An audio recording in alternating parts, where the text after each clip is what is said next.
G'day, ZiggyD here and welcome to another Path of Exile video. Today I'm going to be showing off and explaining a two-handed melee sword wielding ranger that I've created.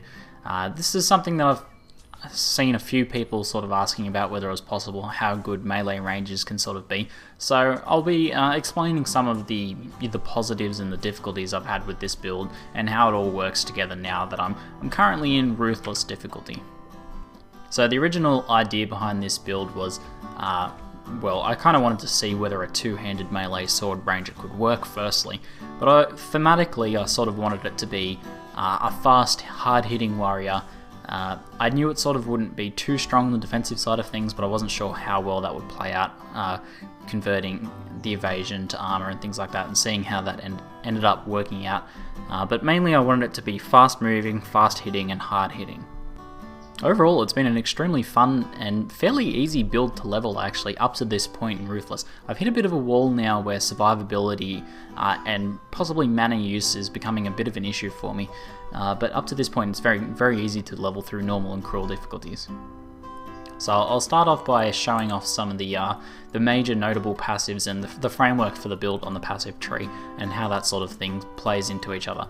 So major keystones I'm using are the Iron Reflexes and Unwavering Stance keystones. Iron Reflexes converts all your evasion rating to armor, and Unwavering Stance removes the ability to evade and makes it so you can't be stunned.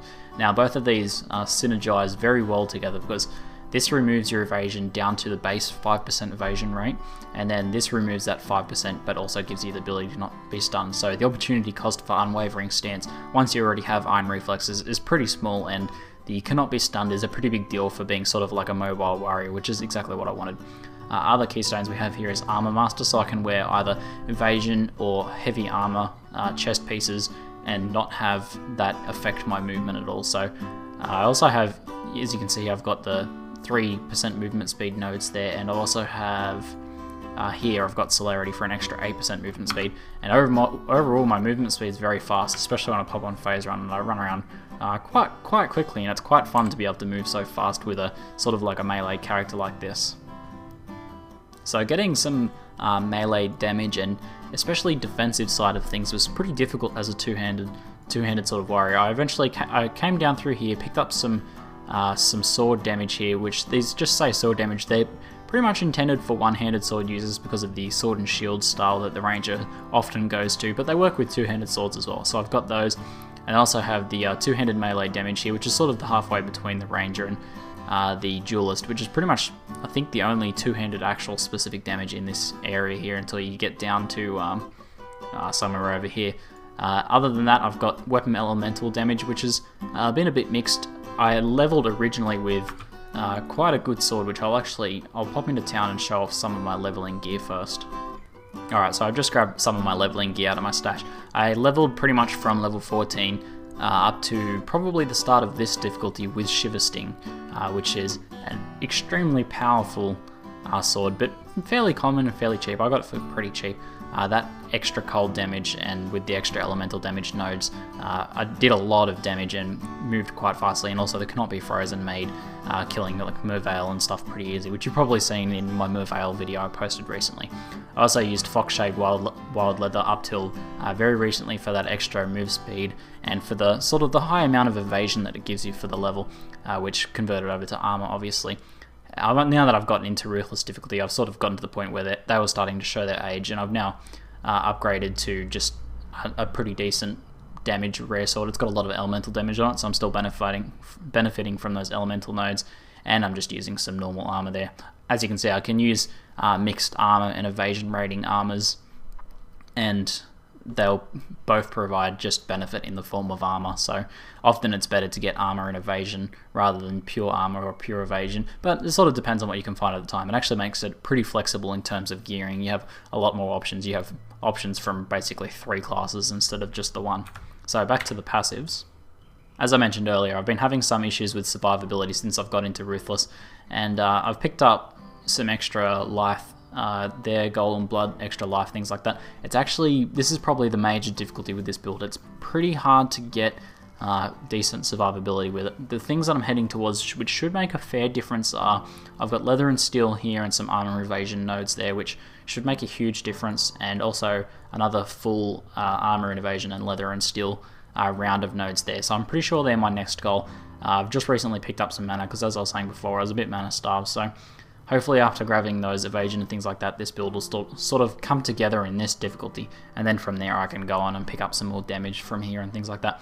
But I don't think I'll be heading towards any more keystones. I toyed around with the idea of heading up towards like arcing blows from the shadow, but it's quite a far travel with really nothing beneficial in between. Like, I've got some minor defensive nodes, but really nothing else that can help my class. So I'm pretty limited now to just picking up extra damage and defensive sort of passives. So that's enough in terms of passives and gearing. I'll head into Fellshrine Ruins now to just show you how some of the abilities work and sort of how it all plays together. Fellshrine Ruins is actually a really good spot to just farm in general, because all of the mobs there are quite easy to sort of run around, and there's a lot of elites as well. It's a pretty large area, but you can sort of just crisscross around and hunt down all of the elites or champions or whatever they're called in Path of Exile, and it's pretty good to farm for that reason. But it's also good to show off some of the abilities, because there's a good mixture of the stronger elites and also large packs of skeletons and zombies and things like that. I can show off my my single target and my AoE abilities. Well, that was an abnormally long loading screen.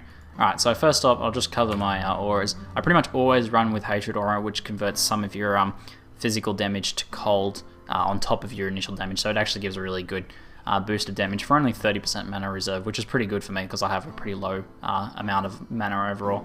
I run Grace, but I don't use that too often. I use that only when I really need some survivability. I've actually stopped leveling this because it gets more expensive as you level it, and 100 mana reserve for me is quite a bit, and actually makes it pretty hard to use my normal skills. So although that does give me an excellent defensive boost, you can see there my physical reduction there is 41%, and when I activate that it takes me up to 52%.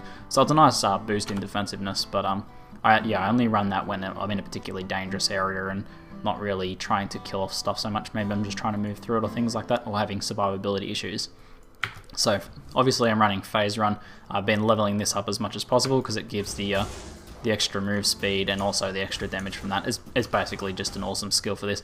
I'm also using Leap Slam, which is both a way to initiate combat against some mobs. If I'm surrounded by very easy to kill mobs like monkeys or a heap of zombies and things like that, I can pretty much just sleep stem over and over until they die.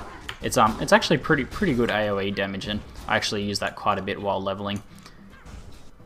It's also Leap Slam's also a great escape if you are surrounded, or if with Lightning Strike sometimes you need to reposition. Say I'm sort of in an awkward position like here, I can Leap Slam over here and then use my my Lightning Strike.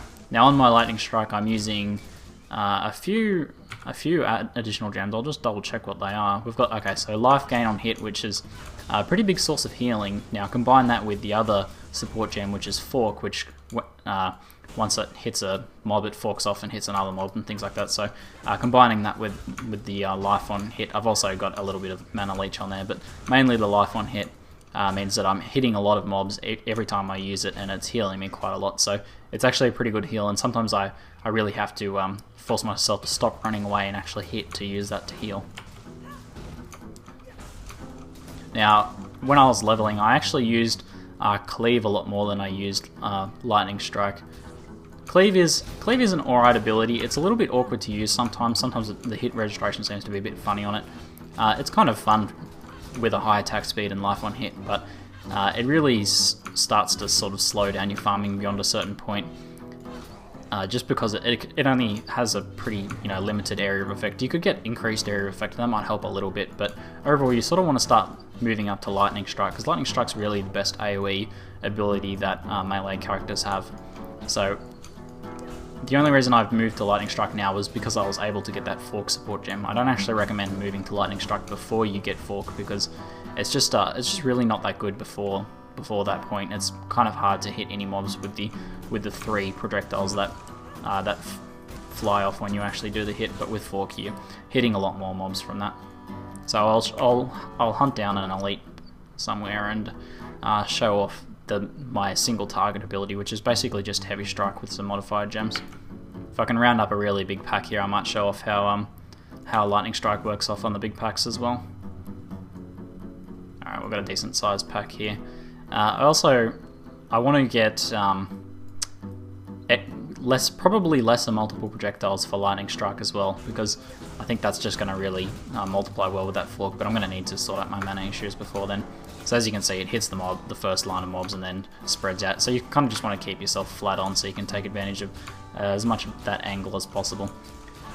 So the main support gem I'm using with my heavy strike is actually coaling strike, I think it's called, which will kill off any mob or even a boss once they get to 10% health, which for a sort of a slower hitting ability compared to the rest of my character is really good, because you only need to get them down to that point in their health and then they'll instantly die. You sort of see them die at the end before I actually need to do another swing, so that can be pretty cool if you're having to sort of duck in and tap a pretty difficult to kill sort of mob, and it saves that extra hit. I find that to work really well with heavy strike.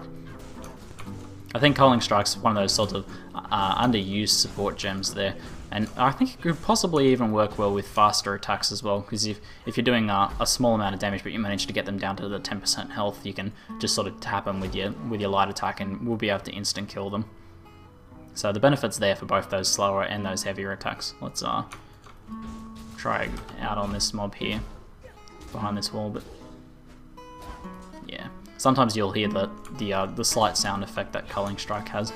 I'm also interested to see how coaling strike works in PvP. I don't mind playing a little bit of PvP and having an instant kill on players when they're sort of, sometimes they get away with that 10% health and you know, they don't expect to die, like they pop their potions or something like that, but that coaling strike will insta kill them, so pretty interesting little modifier there. So, as I was sort of mentioning earlier, it's starting to, this build leveled really well, and the fast move speed and the real heavy hitting was worked really well in lower difficulties, but I'm having those survivability issues now, and not quite farming as fast as I'd like to be. Maybe the lesser multiple projectiles on lightning strike, or maybe even just being able to pick up a stronger weapon soon might make a difference, but yeah, I'm interested to see how well I progress with this. I'll keep sort of pushing through with this build a little bit and see how it ends up going and whether I can take it into the next difficulty there. Overall, it's quite fun to play a two-handed melee ranger. I think the class is probably better suited to using the shields, because then you really get that benefit from the evasion shields and with converting your evasion to armor and things like that. And I think you could build it actually a pretty tanky ranger, but for the two-handed swords, you do really get that move speed and that attack speed and things like that. I didn't really pick up any crit, which is kind of strange considering the class, but it's fun to play, but I don't think it is as viable as some other two-handed melee classes. But if you like to sort of be different and get some sort of shocked comments from other players when you rock up into their party as a two-handed melee ranger, then it's an interesting class to play, and it can definitely be done, but it's not quite as easy as some other builds you might try. So that's it for this build. I'm going to be trying out a few other builds in addition to leveling this up to try and getting it to sort of that end game point. Just in closed beta before the open beta arrives, because I kind of want to sort out what builds I want to sort of open up with when open beta arrives. So I'll be trying a few out, and if I get to this sort of point with any other builds and have any firm words to say on them, then I'll share them with you guys. But let me know if you want to see more content like this on Path of Exile in the future. Anyway, that's it for today. I'm ZiggyD, and thanks for watching.